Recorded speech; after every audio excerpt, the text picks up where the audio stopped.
لله نحمده ونستعينه ونستغفره ونؤمن به ونتوكل عليه ونعوذ بالله من شرور أنفسنا ومن سيئات أعمالنا من يهد الله فلا مضل له ومن يضلل فلا هادي له ونشهد أن لا إله إلا الله وحده لا شريك له ونشهد أن سيدنا وسندنا وحبيبنا وشفيعنا ومولانا محمدا صلى الله عليه وعلى أهل بيته وصحبه أجمعين. أما بعد فأعوذ بالله من الشيطان الرجيم. بسم الله الرحمن الرحيم. لقد خلقنا الإنسان في أحسن تقويم. وقال النبي عليه الصلاة والسلام لكل شيء خلق وخلق الإسلام الحياء، أو كما قال عليه الصلاة والسلام.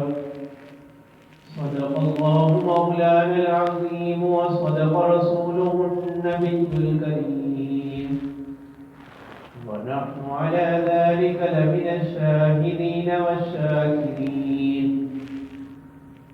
والحمد لله رب العالمين. اللہ تبارک و تعالی اپنی تمام مخلوقات میں سے انسان ایک ایسی مخلوق ہے جس کو اللہ تبارک و تعالی نے اشرف المخلوقات بنایا، اور انسانوں کو اللہ تبارک و تعالی نے نہ صرف ظاہری لحاظ سے مکمل بنایا اور خوبصورت بنایا کہ تمام مخلوقات میں سے بہترین مخلوق کا درجہ اس کو دیا. اسی کے ساتھ ساتھ اللہ تبارک و تعالی نے جو باطنی خوبیاں ہیں، جو اندرونی خوبیاں ہیں، جن کی وجہ سے انسان کو کمال حاصل ہوتا ہے، باقی مخلوقات پر اس کو فضیلت حاصل ہے، وہ اندرونی خوبیاں ہی کہ جن کی بنا پر اللہ تبارک و تعالی نے اس کو باقی تمام مخلوقات پر فضیلت بخشی، فوقیت بخشی. اسی لیے اللہ تبارک و تعالی فرماتے ہیں کہ اگر انسان ان خوبیوں کی ناقدری کرے، ان کی ناشکری کرے، ان کو اللہ تعالیٰ کے بتلائے ہوئے تعلیمات کے برخلاف استعمال کرے، تو ایسا انسان اللہ تبارک و تعالیٰ فرماتے ہیں اولئک کالانعام بل ھم اضل، کہ یہ جانوروں کی طرح بلکہ ان سے بھی بدتر، اس لیے کہ ان کو تو یہ خوبیوں سے نوازے ہی نہیں گئے، ان کو عقل و شعور دیا ہی نہیں گیا. تو وہ انسان جس کو عقل و شعور دیا گیا، ان خوبیوں سے نوازا گیا، اگر وہ ان خوبیوں کی قدر نہیں کرتا، ان کو اللہ تعالیٰ کے احکامات کے مطابق ان کے ساتھ معاملہ نہیں کرتا، تو اللہ تبارک و تعالیٰ فرماتے ہیں کہ یہ ایسے لوگ درجہ انسانیت سے گرے ہوئے. انہی خوبیوں میں سے ایک ممتاز خوبی جو اللہ تبارک و تعالیٰ نے انسانوں کو عطا کی، بے شمار خوبیوں میں سے انہی میں سے ایک خوبی جو ہے وہ صفت حیا، کہ اللہ تبارک و تعالی نے انسانوں کو خاص طور پر صفت حیا کی خوبی عطا کی، اور پھر بالخصوص مسلمانوں کے لیے صفت حیا جو ہے بہت زیادہ ضروری.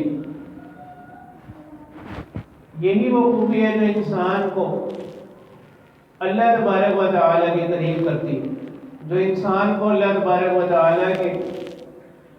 احکامات کو ماننے پر آمادہ کرتی، جو انسان کو اللہ تعالیٰ نے جن کاموں سے منع کیا، اللہ تعالیٰ کی نافرمانیوں سے انسان کو روکتی ہے، انسان کو دور کرتی ہے، بچاتی ہے، وہ در حقیقت یہی صفت حیا ہے، اور اسی کو ایمان کے ساتھ لازم و ملزوم قرار دیا گیا۔ حضرت عبداللہ بن عمر رضی اللہ تعالیٰ عنہما، حضرت عمر رضی اللہ تعالیٰ عنہ کے صاحبزادے ہیں، ان سے روایت ہے کہ اللہ کے رسول صلی اللہ علیہ وسلم نے فرمایا کہ حیا اور ایمان دونوں آپس میں ملے ہوئے، دونوں آپس میں لازم و ملزوم ہیں، ایک دوسرے کے ساتھ ملے ہوئے۔ جب ان میں سے کوئی ایک اٹھ جاتا ہے تو دوسرا بھی خود بخود اٹھ جاتا ہے۔ تو اس حدیث مبارکہ میں اللہ کے رسول صلی اللہ علیہ وسلم نے اسی حقیقت کو واضح فرمایا کہ حیا اور ایمان یہ دونوں ایک دوسرے کے ساتھ ملے ہوئے، لازم و ملزوم۔ تو جس کا جتنا زیادہ ایمان مضبوط ہوگا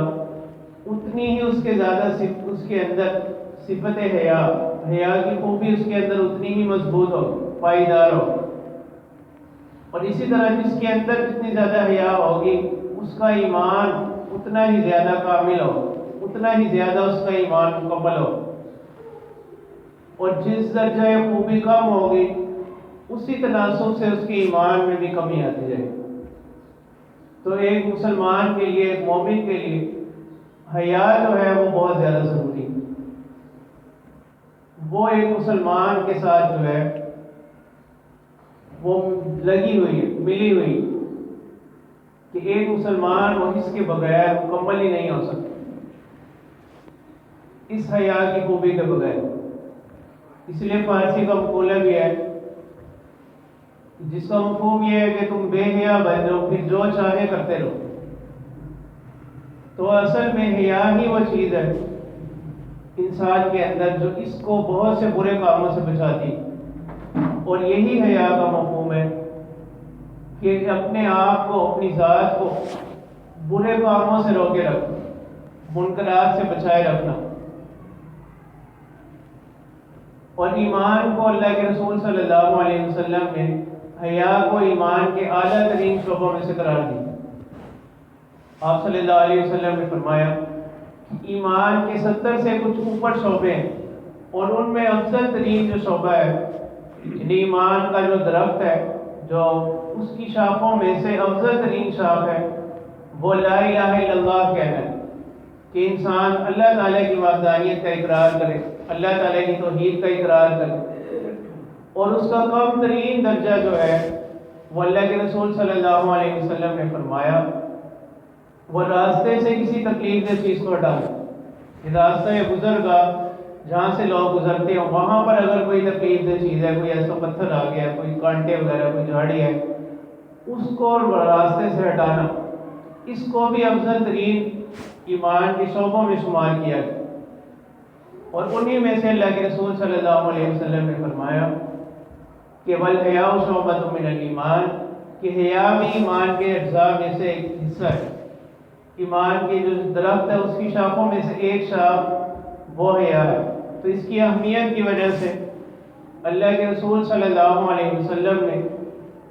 اس کو علیحدہ سے مستقل ذکر کیا۔ اور ہر دین کے اندر،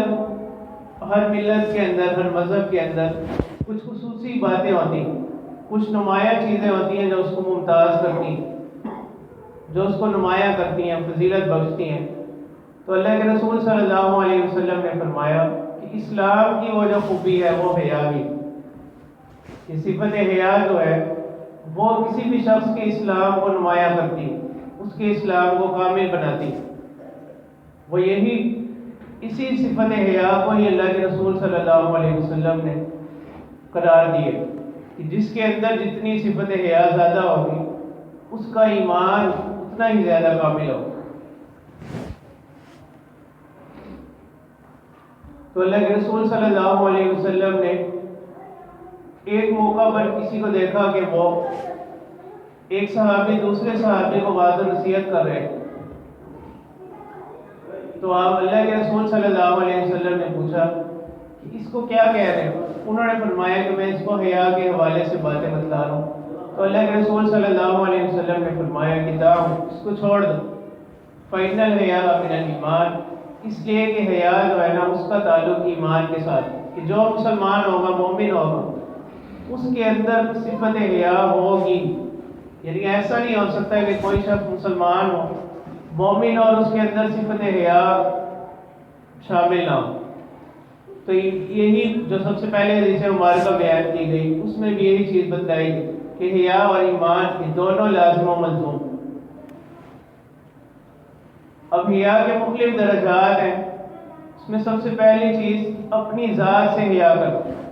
کہ انسان اپنے آپ کو کسی ایسے کام میں مبتلا نہ کرے، اپنے آپ کو کسی ایسی جگہ پر نہ دیکھے کہ جس سے اس کو خود اپنے آپ سے شرمندگی اٹھانی پڑے، جس پر اس کو ندامت اٹھانی پڑے، افسوس اٹھانا پڑے. اور وہ بڑی چیز اس میں سے گناہ ہی، اور یہی گناہ کی تعریف کی گئی حدیث مبارکہ میں. اللہ کے رسول صلی اللہ علیہ وسلم نے فرمایا کہ گناہ وہ ہے جو انسانی دل میں کھٹکتا رہے، کہ انسان گناہ کر اگر اس سے سرزد ہو جائے اس کے بعد وہ گناہ اس کو بے چین کر دے، اس کو چین سے بیٹھے نہ دے. بَقَرِنْتَ يَطَّلِعَ عَلَيْهِ النَّاسِ، اور یہ ناپسند کرے کہ لوگ اس پر مطلع ہوں. تو حیا کا ایک درجہ تو یہ کہ انسان اپنی ذات سے حیا کرے، اپنے آپ کو کسی ایسے کام میں نہ لگائے، کسی ایسی جگہ میں نہ لگائے جس پر اس کو شرمندگی اٹھانی پڑے، ندامت اٹھانی پڑے. حیا کا ایک درجہ دوسرے لوگوں سے حیا کرنا. دوسرے لوگوں سے حیا کرنے کا مطلب یہی ہے کہ انسان کوئی ایسا عمل نہ کرے جس سے دوسروں کو شرمندہ ہونا پڑے، دوسروں کو افسوس اٹھانا پڑے، یا اپنے کسی عمل سے کسی کو نہ ستائے. اور یہی اسلام کی خوبی قرار دی گئی. آپ صلی اللہ علیہ وسلم نے فرمایا کہ کامل مسلمان وہ شخص ہے جس کی زبان اور ہاتھ سے دوسرے لوگ محفوظ رہیں. عام مسلمانوں سے حیا یہی ہے کہ کسی عمل سے، کسی قول سے دوسروں کو تکلیف نہ، دوسروں کو اذیت نہ پہنچے. یہاں تک کہ اگر کسی کو کوئی واعظ و نصیحت بھی کرنی، کسی کو کوئی خیر بھی کی بات بھی بتلانی ہے، تو ہمارے دین نے جو ہمیں تعلیم دی اس میں بھی یہی بات ہے کہ دوسروں کی نفسیات کا خیال رکھا جائے، دوسروں کی عزت نفس کا خیال رکھا جائے.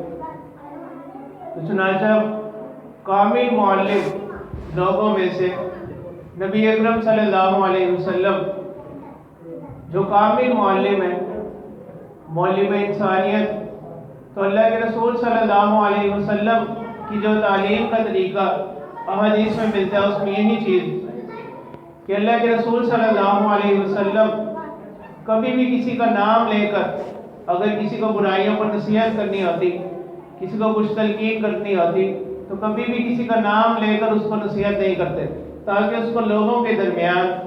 شرمندگی کا سامنا نہ کرنا پڑے، لوگوں کے درمیان میں اس کو رسوائی کا سامنا نہ کرنا پڑے. اللہ کے رسول صلی اللہ علیہ وسلم یوں کہتے کہ لوگوں کو کیا ہو گیا کہ وہ ایسے ایسے کام کرتے، تاکہ اگر کسی کا نام لیں گے تو کسی کو شرمندگی نہ اٹھانی پڑے، کسی کو ندامت نہ اٹھانی پڑے. تو حیا کا ایک درجہ یہ ہے کہ لوگوں سے حیا کرنا، کہ کسی عمل سے، کسی قول سے، کسی فعل سے کسی دوسرے مسلمان کو، دوسرے لوگوں کو نہ ستائے، دوسرے لوگوں کو تکلیف نہ ہو. اس طرح حیا کا ایک درجہ لوگوں میں جو سب سے کامل ترین شخصیت نبی اکرم صلی اللہ علیہ وسلم، ان سے حیا کرنا. رسول اکرم صلی اللہ علیہ وسلم سے حیا کا مطلب یہ ہے آپ صلی اللہ علیہ وسلم سے سب سے زیادہ محبت و عقیدت رکھی جائے، آپ صلی اللہ علیہ وسلم کی تعلیمات سے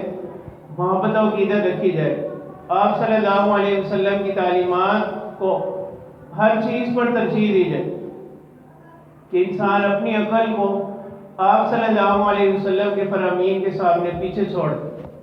آپ صلی اللہ علیہ وسلم کی کہی ہوئی بات کو اپنے فیصلے پر، اپنی عقل پر ترجیح دے، اور اپنا عمل آپ صلی اللہ علیہ وسلم کی تعلیمات کے مطابق بنائے، آپ صلی اللہ علیہ وسلم کی سیرت کے مطابق بتلائے، آپ صلی اللہ علیہ وسلم کے بتلائے ہوئے طریقوں کے مطابق بنائے. اسی حقیقت کو اللہ تبارک و تعالیٰ قرآن پاک میں فرماتے ہیں وَإِنَّكَ لَعَلَىٰ خُلُقٍ عَظِيمٍ، اے پیغمبر صلی اللہ علیہ وسلم آپ اخلاق کے اعلیٰ مرتبے پر فائز. اسی وجہ سے اللہ تبارک و تعالیٰ نے آپ صلی اللہ علیہ وسلم کی حیات طیبہ کو، آپ صلی اللہ علیہ وسلم کی سیرت کو اسوہ حسنہ قرار دی، لوگوں کے لیے اس کو معیار اور نمونہ قرار دیا۔ اللہ کے رسول صلی اللہ علیہ وسلم سے حیا کا مطلب یہی ہے کہ اللہ کے رسول صلی اللہ علیہ وسلم کی تعلیمات کے مطابق زندگی گزاری جائے، اپنا عمل آپ صلی اللہ علیہ وسلم کی تعلیمات کے مطابق بنایا جائے۔ سب سے بڑھ کر جو معاشرے میں وہ لوگ جو انسان کے قریب ترین لوگ ہوتے ہیں، اس کے گھر والے ہیں، اس کے ارد گرد رہنے والے لوگ ہیں، ان میں سر فہرست اس کے والدین سے حیا کا مطلب یہی ہے ان کو ستایا نہ جائے، ان کو اذیت نہ پہنچائی جائے، ان کے سامنے زبان درازی نہ کی جائے، اپنے کسی عمل اور قول سے ان کو تکلیف نہ پہنچائی جائے۔ یہ بھی حیا کے درجات میں سے ہے۔ اللہ کے رسول صلی اللہ علیہ وسلم نے فرمایا، والدین سے متعلق سوال کیا گیا تو اللہ کے رسول صلی اللہ علیہ وسلم نے فرمایا سوال کرنے والے سے کہ ہما جنتک و نار، کہ تمہارے والدین تمہارے لیے تمہاری جنت بھی ہیں اور تمہاری دوزخ بھی، اگر تو ان کی خدمت کر لی، ان کو راضی کر لیا تو یہی والدین انسان کے جنت میں جانے کا سبب بنے، اور اگر ان کو ناراض کیا، ان کو اذیت پہنچائی، تکلیف پہنچائی تو یہی والدین انسان کی جہنم کا سبب بن جاتے ہیں۔ تو اللہ تعالیٰ نے، آپ صلی اللہ علیہ وسلم نے فرمایا، اللہ تعالیٰ نے اپنی رضا والد کی رضا میں رکھی کہ جس کا والد اس سے راضی ہو گیا اس کا پروردگار بھی اس سے راضی ہو، اور جس نے اپنے والد کو ناراض کیا اس نے اپنے پروردگار کو، اللہ تعالیٰ کی ذات کو ناراض کیا۔ پھر حیا کا اعلیٰ ترین درجہ، افضل ترین درجہ یہ ہے کہ انسان وہ اللہ تعالیٰ سے حیا کرے۔ اللہ تعالیٰ سے حیا کرنے کا مطلب یہی ہے کہ انسان اللہ تعالیٰ کی نافرمانیوں سے بچے، اللہ تعالیٰ کے احکامات پر عمل کرے، پھر اللہ تعالیٰ کے احکامات کو کامل طریقے کے ساتھ، مکمل طریقے کے ساتھ ادا کرے۔ اس کو حدیث مبارکہ میں کہا گیا، انت عبد اللہ کانک تراہ، اللہ تعالیٰ کی عبادت ایسے کریں جیسا کہ اللہ تعالیٰ کو دیکھ رہے ہیں۔ اگر یہ کیفیت حاصل نہ ہو پھر انسان اپنے ذہن میں یہ بات رکھے کہ اللہ تعالیٰ اس کو دیکھ رہے ہیں۔ تو صحابہ نے عرض کیا کہ اللہ کے رسول صلی اللہ علیہ وسلم، اللہ تعالیٰ سے حیا کا مطلب کیا ہے؟ یعنی ہم تو اللہ تعالیٰ سے حیا کرتے ہیں کہ ہم ظاہری طور پر کوئی ایسا کام نہیں کرتے جس سے اللہ تعالیٰ نے منع کیا، نہیں بغیر لباس کے پھرنا یا کوئی گناہ کے کام کرنا۔ اللہ تعالیٰ سے حیا کا مطلب کیا ہے؟ ہم تو یہ کام کرتے ہیں۔ آپ صلی اللہ علیہ وسلم نے فرمایا کہ اللہ تعالیٰ سے حیا یہ بھی حیا کا ایک درجہ ہے، لیکن یہ وہ نہیں جو تم سمجھے۔ آپ صلی اللہ علیہ وسلم نے اپنی زبان مبارک سے ہمیں بتایا کہ اللہ تعالیٰ سے حیا کا مطلب کیا ہے۔ آپ صلی اللہ علیہ وسلم نے فرمایا، سب سے پہلے اپنے سر کی حفاظت کرنا اور جو کچھ اس میں ہے۔ اس کا مطلب یہ ہے کہ جو انسانی خیالات ہیں، انسان کے دماغ میں جو خیالات چل رہے ہیں، اس کی جو سوچ اور فکر ہے اس کا پاکیزہ ہونا، عقائد کا درست ہونا، انسانی دل و دماغ کے اندر بدعقیدگی نہ ہو، اسی طرح اس کے دل و دماغ میں کسی کے حوالے سے ایسی باتیں نہ ہو جن سے شریعت نے منع کیا۔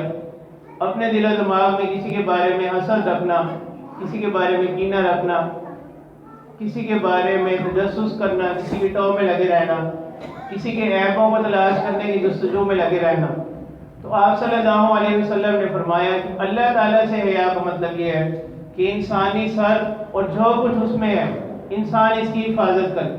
کہ کوئی ایسا کام نہ کرے جس سے اللہ تبارک و تعالیٰ نے منع کیا۔ تو اپنے دل و دماغ کو ان تمام باتوں سے،